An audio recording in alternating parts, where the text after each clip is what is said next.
Welcome to the Real News Network. I'm Paul Jay. Welcome to Reality Asserts Itself. We're continuing our discussion about Venezuela and the Bolivarian Revolution, its achievements and lack thereof. And now joining us again in the studio is Edgardo Lander. He's a sociologist and professor at the Central University of Venezuela in Caracas. He holds a degree in sociology from the Universidad Central de Venezuela in Caracas. He has an MA and PhD in sociology from the Harvard University. And he is a well-known supporter and critic of the revolution. Thanks for joining us again. Okay, John. So one of the things that I think is driving the current crisis in Venezuela is the issue of its crime, why murder rate is still so high, why the crime rate is still so high. And people say, the government's had enough years to have at least made a dent in this, and they barely made a dent. So what, in terms of the aims of the revolution, to look after people's well-being and obviously people's safety, why has this become a problem that they don't seem to have been able to deal with? Well, it's more serious than that, in the sense that crime rate, homicides have increased by fourfold during the last 15 years. So it's a really, really huge problem. Caracas has become one of the most dangerous cities in all of the Americas. And I think it has to do with a lot of things. First, the fact that I believe that from Chavez's perspective, crime was seen as a social problem, in the sense that it was due to lack of education, lack of opportunities, lack of jobs, et cetera, et cetera. And that if enough social transformation is carried out, then the crime rate would decrease. That proved not to be the case. There has certainly been many more educational and job opportunities than ever before, and the crime rate has just increased and increased. And for the first, 10 years of the Chavez government, there weren't any policies that confronted the issues related to what causes crime directly. For example? I think there's sort of 5 major components of the crime situation in Venezuela. There's a corrupt and repressive police. The jail system is practically a school for criminals. When young kids are put into prison in overcrowded establishments with seasoned criminals, and they spend there 3-4 years before they're brought to trial, they certainly come out differently from what they more sort of trained and hardened than when they went in. The courts are very, very deficient. As I said, there's a huge backload of cases that don't go through the court system. And so people are just in prison, not at the scale of the United States, of course, in proportional terms, but in a significant scale. Then there's the fact that there are so many arms available in Venezuela. The use of arms is very, very widespread, and many personal conflicts are solved through the guns.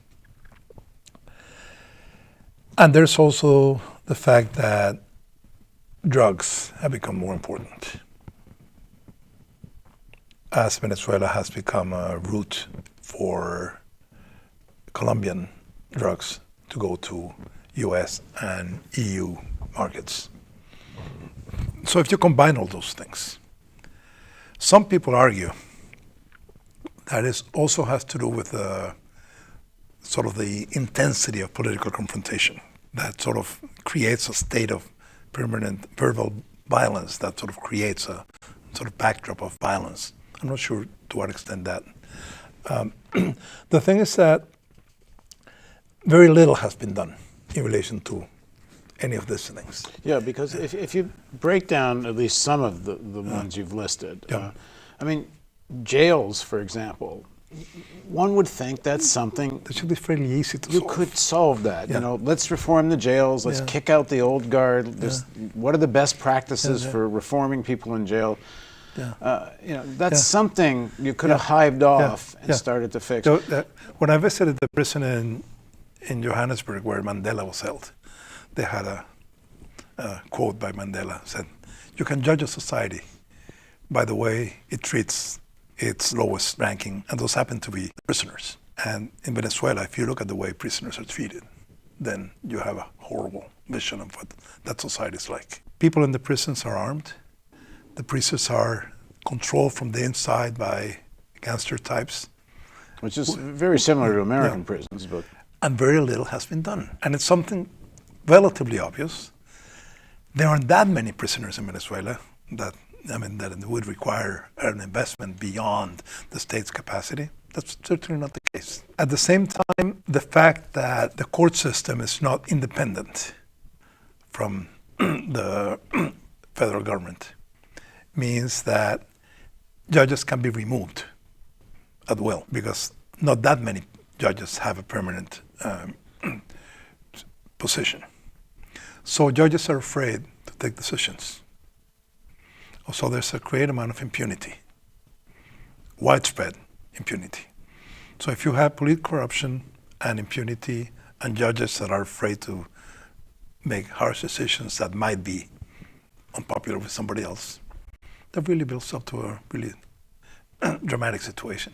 I mean, I actually understand, and we're going to talk a little bit more about that in a minute. I understand how difficult it might be to grapple with, so many decades of corruption, like 100 years, if you want, integrated in the oil economy, as you said before. And I understand how it might be difficult to take on corruption in the army, even the police force. But I don't get jails. I mean, if you want to do it, it seems to me it could be done. I don't get that. Anyway, do you have any more thinking on why they wouldn't have reformed the jails by now? To be clear for people who haven't followed the story, there's been fires where people have been killed. There's been, battles. There's been terrible scandals about the jail system. No, I always think that if the state decides to take somebody out of the street and put him into a prison, the most important responsibility is to guarantee he stays alive. I mean, if the state can't guarantee someone in prison stays alive, then they shouldn't have a right to put him in prison. I mean, that's sort of basic. Okay, the other thing is the police. Well, I was going to say, when I was in Venezuela, several times, and 10 years ago, and one of the jokes used to be, if you get mugged on the street, don't yell because a cop might come. People were more afraid of police corruption than they were being robbed. But that still doesn't seem to have changed much. Now I see President Maduro's talking about a national police force, but that's been the possible solution for like a decade. Yeah. Some 4 years ago, a National Police Academy or university was created. This has been a really important experience because it was created and staffed by people that come from the human rights movements in Venezuela. The whole university was conceived as a new academy to train the National Bolivarian Police, and the whole curriculum is crossed from A to Z with notions of human rights and the responsibility of the police to guarantee human rights. I was invited twice to talk about the war on drugs. And I gave, in both situations, the most sort of radical conference I could possibly imagine in terms of questioning the war on drugs, asking for a complete depenalization of drug consumption and to assume drugs as a health issue and all the consequences. And to my surprise, all the students sort of listened and sort of nodded. And so it was a completely different environment from what one could expect in a military academy, in a police academy. This, of course, led to confrontations with the old police establishment because it was really questioning what they were doing, not only their practice, but what they believed the police should do. Because they thought that if the police has to sort of use human rights guidelines for everyone of their action to be sort of important against in the struggle against crime. So, and I mean, you see that sort of debate in this country as well, in terms of different conceptions of what the police should do or shouldn't do.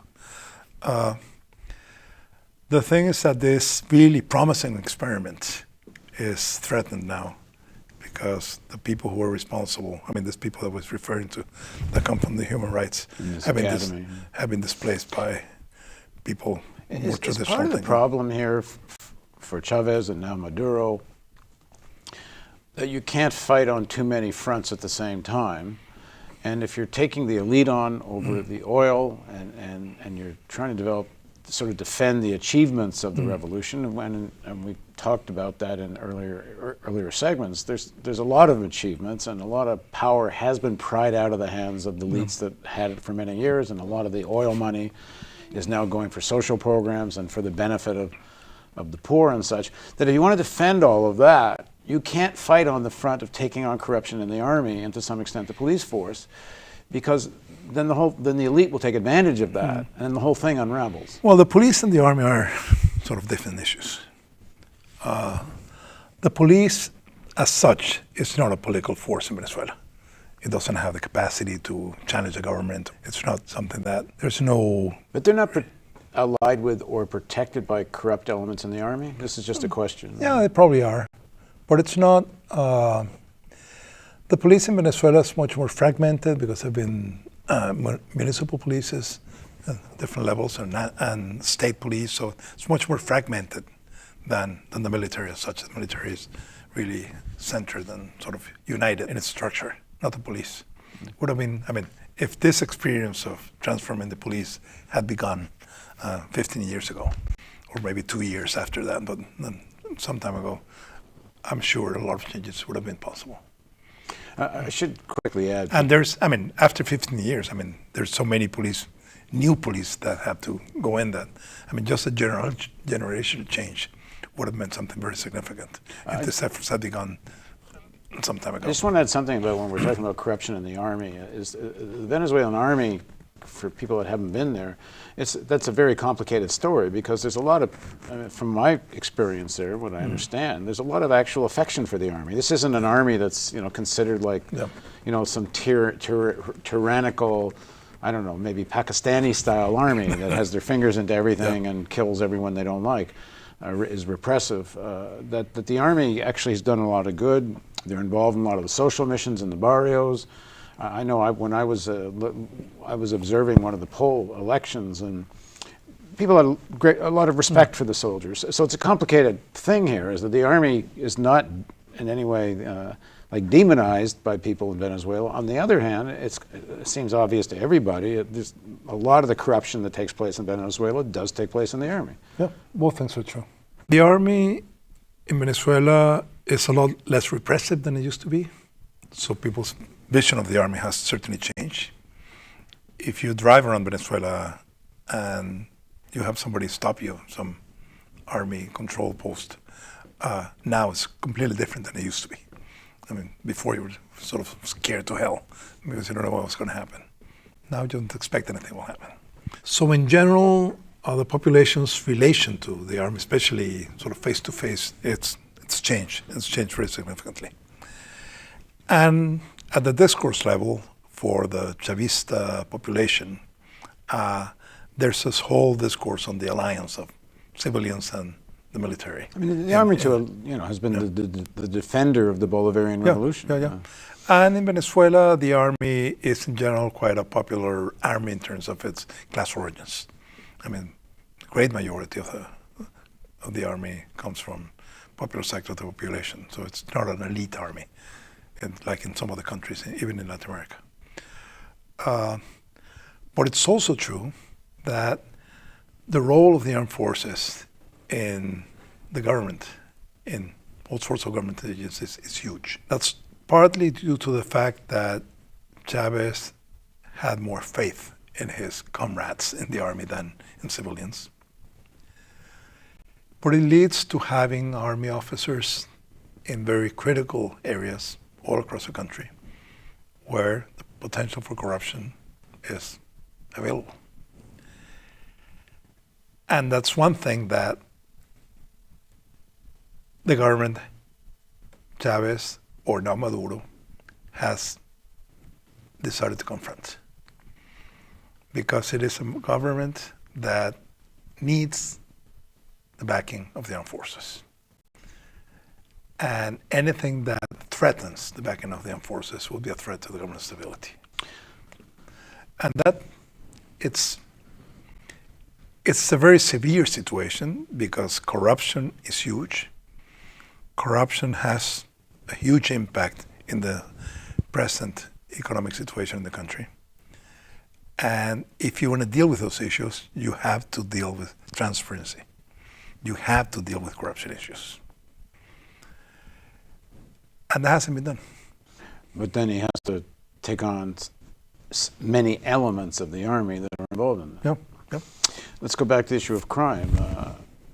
The corruption at the level of the police forces, why couldn't they have actually just used the army more? If they can't, to try to clean out the police forces, if that's a big piece of why they can't control crime. When it became clear, and it should have become clear, years ago, that the idea of just better social policies was going to deal with crime, and that police corruption was such a big piece of it. This, as I say, 10 years ago, I heard this joke about "Don't be loud, or a cop might come."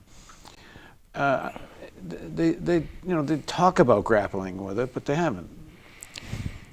Why not? They could have used the army at the very least to if you take out the army and put the army in control of things like drug traffic, the army immediately becomes involved in drug traffic itself. That has been the case in, as I was telling you earlier, about